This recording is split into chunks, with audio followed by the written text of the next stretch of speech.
মধ্যরাতে ঘন জঙ্গলের মধ্যে গম্ভীর গলায় মন্ত্রপাঠ করে চলেছে ভবানন্দ। সে যেন কাউকে আহ্বান করছে। দীর্ঘ 7 বছর ধরে সে এই রকম সাধনা করে চলেছে কোনো একজনের দেখা পাওয়ার জন্যে। আর আজ সেই সাধনার অন্তিম রাত, তাই আজ তার এই আহ্বান মন্ত্র। সেই গভীর অন্ধকার জঙ্গলের মধ্যে সামনে একটি মাত্র আগুন জ্বালিয়ে মন্ত্রপাঠ করে চলেছে ভবানন্দ। তার সেই আহ্বান মন্ত্র যেন চারপাশের গাছে ধাক্কা খেয়ে আবার ফিরে আসছে। চারিদিকের গভীর কালো ঝোপঝাড়ের মধ্যে থেকে কয়েকটি শেয়াল এক দৃষ্টিতে তার দিকেই তাকিয়ে আছে। বহু বছর ধরে সাধনা করার ফলে তার মুখখানা দাড়ি গোফে ঢেকে গিয়েছে এবং মস্ত ভুঁড়ি নিয়ে দুটো হাঁটুর উপর হাত রেখে মন্ত্রপাঠে মগ্ন হয়ে আছে ভবানন্দ। একটা সময়ে ভবানন্দের মন্ত্রপাঠ শেষ হলো এবং তার সামনে হাওয়ায় ভেসে উঠল এক বিরাট আকার ভয়ঙ্কর পিশাচের অবয়ব। সারা দেহখানা কালো অন্ধকারের চাদরে মোড়া, মাথায় অস্থি মুকুট এবং গলায় অস্থি মুন্ডমালা, রক্তবর্ণ দুটি চোখ, তার সাথে ভয়ঙ্কর দুটি দাঁত মুখের বাইরে বেরিয়ে আছে। তার সেই মুকুট দেখে বোঝাই যায় যে এটি কোনো পৈশাচিক তন্ত্রশক্তির অপদেবতা। সেই পিশাচের শরীর থেকে একটা লাল আলো বিচ্ছুরিত হয়ে ছড়িয়ে পড়েছে সারা জঙ্গলে। তারপর এক বিকট গলায় সেই পিশাচ ভবানন্দকে ডাক দিল। চোখ খোল রে ভবানন্দ, তুই তোর তপস্যায় উত্তীর্ণ হয়েছিস। আমি এসেছি, চোখ খোল।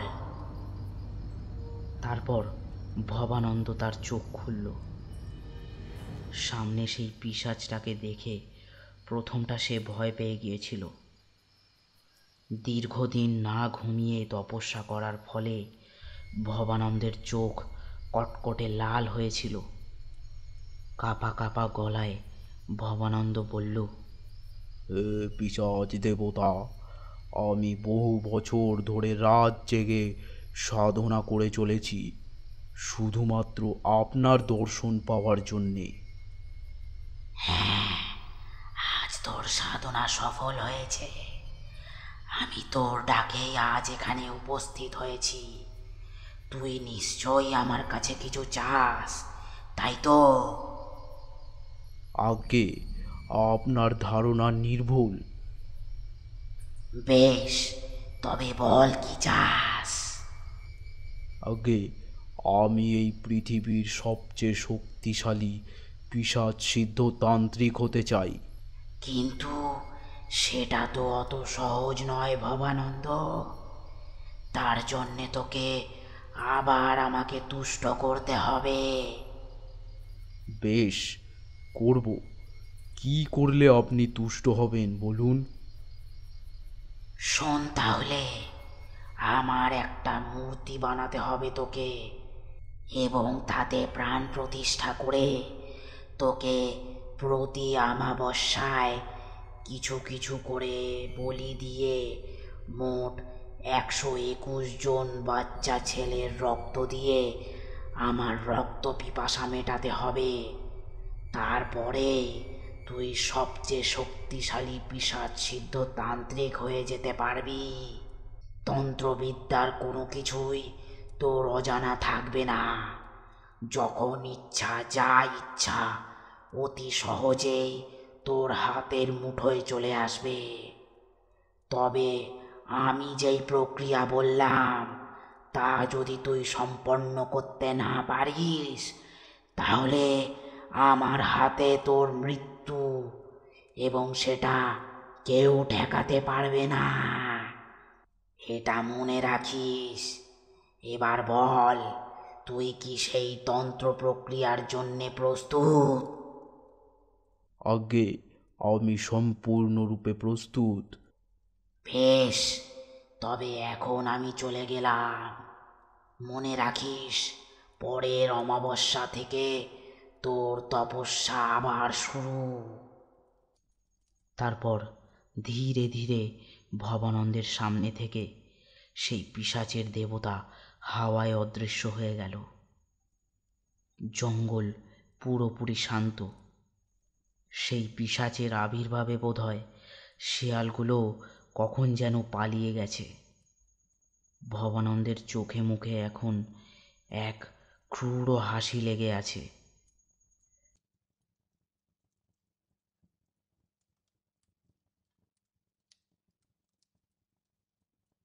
সেই রাতের পর ভবানন্দ প্রতি অমাবস্যায় ভিন্ন ভিন্ন গ্রাম থেকে কোনোদিন একটা, কোনোদিন দুটো, আবার কোনোদিন তিনটে করে বাচ্চা ছেলেদের ধরে নিয়ে এসে হত্যা করে তার সেই পিশাচ দেবতাকে রক্তের অর্ঘ্য দিত।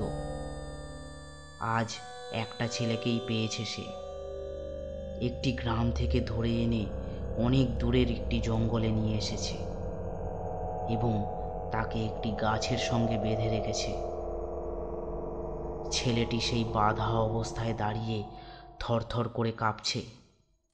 অনেকক্ষণ ধরে ছেড়ে দেওয়ার কাকুতি মিনতি করেও কোনো ফল হয়নি দেখে সে প্রচণ্ড হাঁফিয়ে গিয়েছিল। ভবানন্দ সেই পিশাচের প্রতিমূর্তি তৈরি করে তাতে প্রাণ প্রতিষ্ঠা করে এই কবছর ধরে সেই শয়তান দেবতার পুজো করে আসছে। আর আজ এই ছেলেটির রক্ত দিয়ে ভবানন্দের মোট বলির সংখ্যা হবে 120টি, অর্থাৎ আর একটি বাকি।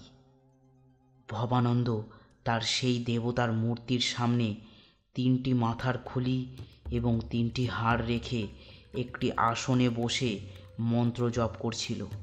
সেই দেবতার প্রতিমূর্তি ভবানন্দ নিজের হাতে তৈরি করেছে। বহুদিন ধরে সিঁদুর দিয়ে দিয়ে সেই প্রতিমূর্তিকে বিকট থেকে বিকটতর দেখাচ্ছিল। জঙ্গলের পারিপার্শ্বিক দৃশ্য বর্ণনা করার মতো প্রায় কিছুই নেই। তার কারণ অমাবস্যার অন্ধকারে জঙ্গলের মধ্যে প্রায় কিছুই দেখা যাচ্ছে না। ভবানন্দ ছেলেটির কপালে সিঁদুর লেপে দিয়েছে। অনেকক্ষণ ধরে ছটফট করার ফলে সেটা ঘাম হয়ে তার মুখে বেয়ে নিচে গড়িয়ে পড়ছে। একটা সময় ভবানন্দের পুজো শেষ হলো। তারপর সে উঠে দাঁড়ালো। এবার 120তম বলির পালা। না, কোনো হাঁড়িকাঠ বা খড়গ সেখানে নেই। তার হাতে একটি ছোট অথচ ধারালো ছুরি, আর সেই ছুরি দিয়েই সে তার কার্যসিদ্ধি করবে। একটা বাটি রক্ত হলেই যথেষ্ট। এক হাতে ছুরিখানা নিয়ে সে সেই ছেলেটির দিকে এগিয়ে গেল। চোখে মুখে তার প্রসন্নতার কুটিল চাহনি। ভবানন্দকে ছুরি নিয়ে কাছে আসতে দেখে ছেলেটি আরও ভয়ে ছটফট করতে লাগলো। কিন্তু ভবানন্দের ওই রূপ দেখে তার মুখ থেকে কোনো শব্দ বেরোচ্ছে না। সে ছুরি হাতে গাছতলায় ছেলেটির সামনে এসে দাঁড়ালো। তারপর একটা করুণ আর্তনাদ।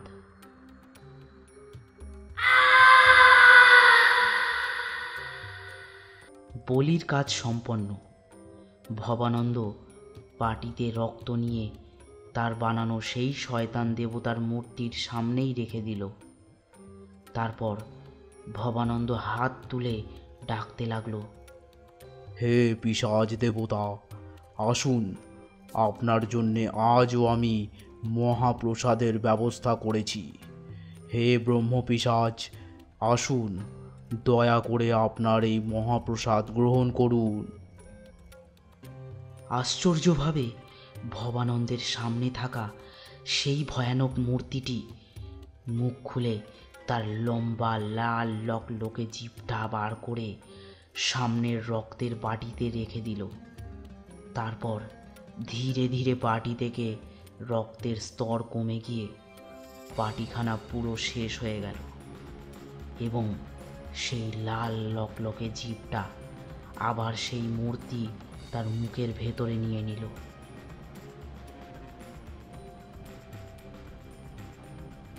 এর সাথেই সম্পন্ন হলো 120তম বলি। এই কথা ভেবেই ভবানন্দ ভীষণ উল্লাসের সাথে হাসি জুড়ে দিল।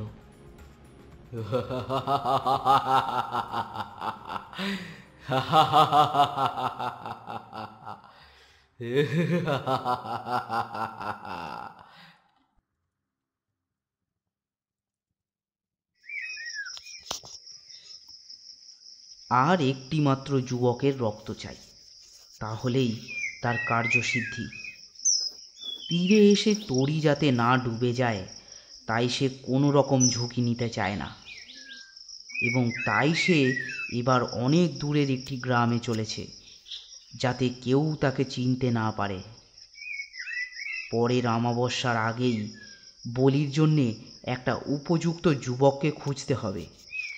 সারা দিন বহু গ্রামের মধ্যে দিয়ে হেঁটে হেঁটে সে বিকেলের দিকে খড়গোলা নামের একটি গ্রামে এসে জনবসতি থেকে একটু দূরে একটা গাছের নিচে তার আস্তানা করবে বলে ঠিক করল। আর কিছুক্ষণ পরেই সন্ধে হয়ে যাবে। পরের অমাবস্যা আসতে আরও কিছুদিন বাকি আছে, তাই ভবানন্দ আজকের রাতটা বিশ্রাম করবে বলে ঠিক করেছে। ভবানন্দ তার সাধনার সব সরঞ্জাম একটা ঝোলায় রেখে আরাম করে শুয়েছিল। তখন একটু দূর থেকে দুটি তরুণ যুবক তাকে দেখল। হ্যাঁ রে কৃষ্ণ, ওটা কে বলতো? কে জানে ভাই, আগে তো কোনোদিন দেখিনি এ গায়ে। চল না দেখে আসি। ধুর, এইসব সাধু সন্ন্যাসীদের দেখলেই না কেমন আমার বিরক্তি লাগে। চল না ভাই, একটু কথা বলেই চলে আসবো। বেশ, চল দেখে আসি।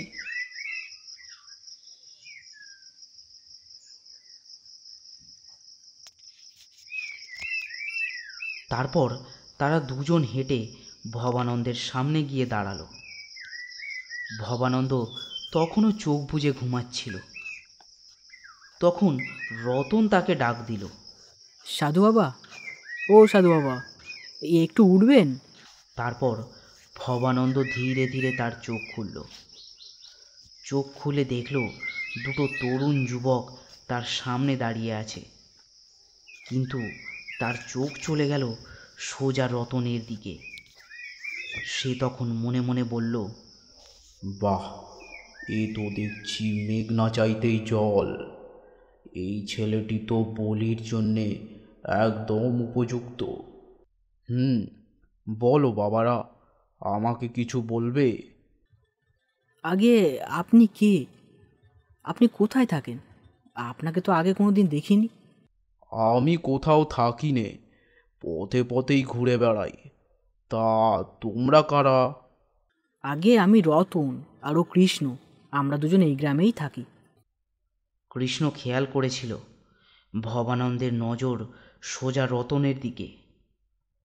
এমনিতে ভবানন্দ খুব ভালো করেই তাদের সাথে কথা বলছিল, কিন্তু কৃষ্ণের কেমন যেন ভবানন্দের চাহনি একদম ভালো লাগছিল না। কথায় কথায় রতন বলল, বলছি সাধু বাবা, আমাকে আপনার শিষ্য করে নেবেন? আমার না সাধু সঙ্গের খুব ঝোঁক, কিন্তু তেমন কোনো সাধু পায় না। তাই নাকি? তাহলে কাল থেকে আমার কাছে চলে এসো, আমি তোমাকে আমার শিষ্য করে নেব। কৃষ্ণের এসব মোটেই ভালো লাগছিল না। সে বলল, এই রতন, এবার চল দেখি এখান থেকে। কৃষ্ণের ওই রকম তাচ্ছিল্য সুরে কথা শুনে ভবানন্দের তীক্ষ্ণ দৃষ্টি চলে গেল তার দিকে। আজ্ঞে সাধু বাবা, আমরা তাহলে এখন আসছি, কাল আমি আসবো কিন্তু। হ্যাঁ রে রতন, তুই কি সত্যিই কাল ওই লোকটার কাছে যাবি নাকি? হ্যাঁ, কেন, কি হয়েছে? কিছুই না, কি জানিস, ওই সাধু বাবার চাহনিটা আমার যেন কেমন ঠেকছিল। তাই নাকি? কই, আমার তো তেমন কিছু মনে হয়নি। যাই হোক, গিয়ে একবার দেখি, তেমন বুঝলে আর যাব না। চল এখন তাড়াতাড়ি বাড়ি চল।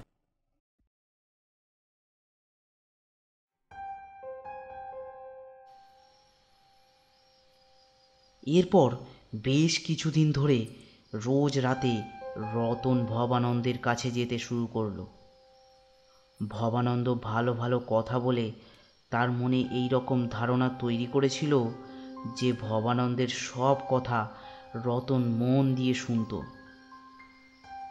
একদিন রাতে ভবানন্দ তাকে বলল, শোনো রতন, তোমার সাথে এই কদিন কথা বলে যা বুঝলাম, তুমি অত্যন্ত ভালো ছেলে। তাই আজ আমি ঠিক করেছি তোমাকে আমি আমার শিষ্য করে নেব। আর তার জন্যে আগামী অমাবস্যায় তোমাকে আমার সাথে একটি বিশেষ পুজোয় বসতে হবে। তুমি পারবে তো? হ্যাঁ বাবা, আমিও এতদিন আপনার সাথে কথা বলে বুঝতে পেরেছি আপনি খুব জ্ঞানী। আমি আপনার শিষ্য হতে পারলে নিজেকে ধন্য মনে করব। বেশ, তাহলে পরশুদিন অমাবস্যা, সেদিন রাতে আমি তোমাকে দীক্ষা দেব। তুমি তৈরি হয়ে চলে এসো। ঠিক আছে বাবা, আমি চলে আসব।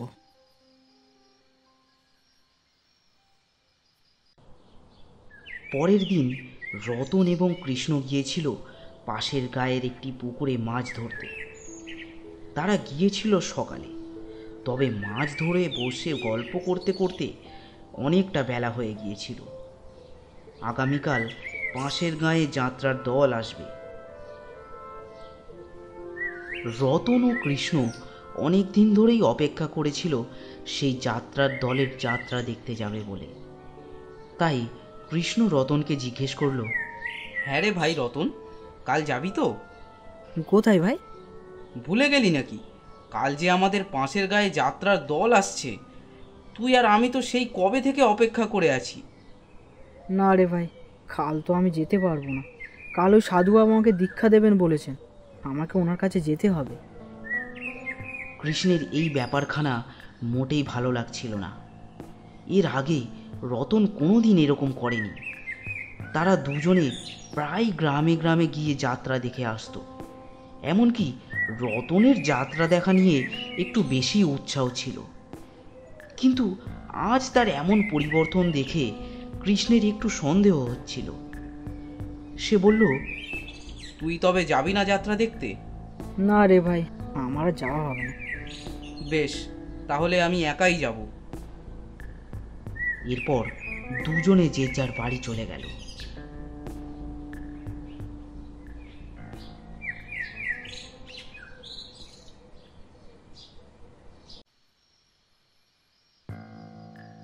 সেদিন রাতে কৃষ্ণ এবং রতনের কারোর চোখেই ঘুম আসছিল না। রতন শুধু শুয়ে শুয়ে সকাল হওয়ার অপেক্ষা করছিল, এবং অন্যদিকে কৃষ্ণ রতনের জন্য চিন্তা করছিল। রতনের কিছু তো একটা পরিবর্তন হয়েছে। কৃষ্ণের মন কেবলই খারাপ কোনো ঘটনা ঘটবে এই কথা ভেবে খচখচ করে উঠছিল। এইরকমভাবেই সকাল হয়ে গেল। সারাটা রাত দুশ্চিন্তায় ঘুমোতে পারেনি কৃষ্ণ।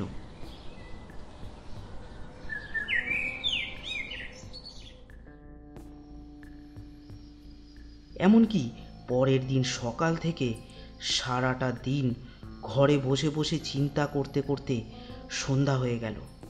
ততক্ষণে সে ঠিক করেছে, না, রতনকে সে ওই সাধুর কাছে কোনো রকমেই যেতে দেবে না। সে এখনই গিয়ে তাকে বারণ করে আসবে। তাই সে তার বাড়ি থেকে বেরিয়ে চলে গেল রতনের বাড়ি। কিন্তু রতনের বাড়িতে গিয়ে সে জানতে পারল রতন নাকি খুব সকালে বাড়ি থেকে বেরিয়ে গেছে এবং বলে গেছে আজ রাতে সে ফিরবে না। কৃষ্ণ ভয় পেয়ে সোজা চলে গেল সেই গাছতলার দিকে, যেখানে সেই সাধু বাবার সাথে তাদের প্রথম দেখা হয়েছিল। কিন্তু সে যখন ওই গাছের কাছে এলো তখন সেখানে কেউই ছিল না।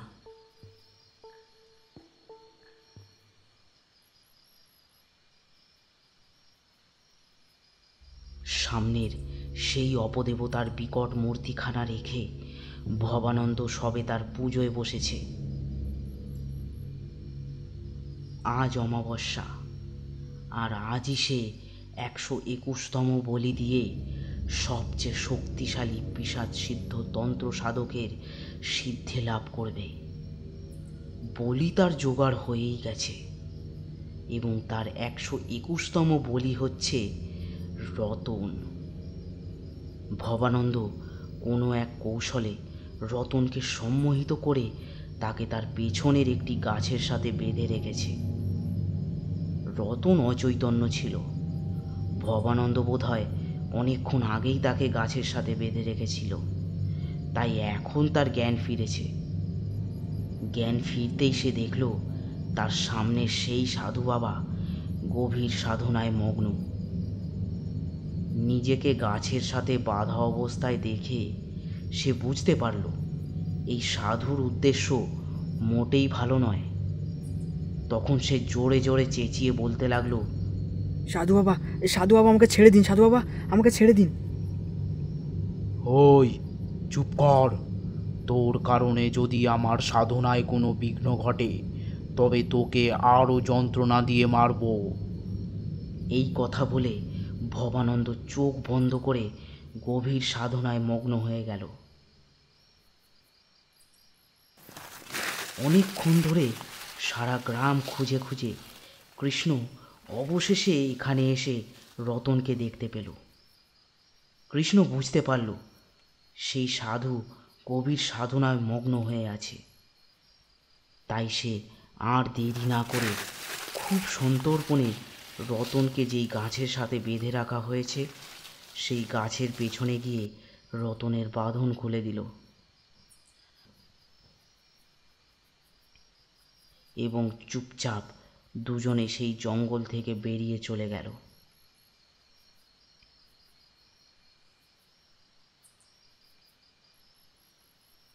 মধ্যরাত হতে আর বেশি দেরি নেই। ভবানন্দ তার পুজোর সমস্ত প্রক্রিয়া সম্পন্ন করে ফেলেছে। এবার শুধু বাকি প্রসাদ উৎসর্গ, অর্থাৎ বলি। তবে বলির জন্য সে যখন ওই গাছের দিকে ঘুরে দেখল তখন সেখানে রতন নেই। ভবানন্দ তখন ভয়ে হিমশিম খেয়ে গেল। সে আশেপাশে ডাক দিল, বাবা, বাবা রতন, কোথায় গেলি বাবা? একটিবার আয়, একটিবার এদিকে আয়, না হলে যে আমার দেবতা আমাকে মেরে ফেলবে।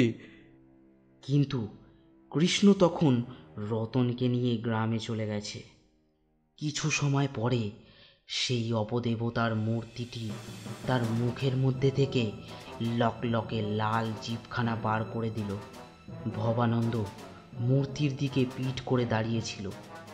তখন সেই লকলকে তীক্ষ্ণ লাল জিভখানা সোজা ভবানন্দের পিঠের দিক থেকে ঢুকে বুক থেকে বেরিয়ে তার শরীরটা ফুটো করে দিল। কিছু সময় পরে ভবানন্দ মারা গেল। এর সাথেই ভবানন্দের প্রায় দীর্ঘ 10 বছরের সাধনা শেষ হয়ে গেল।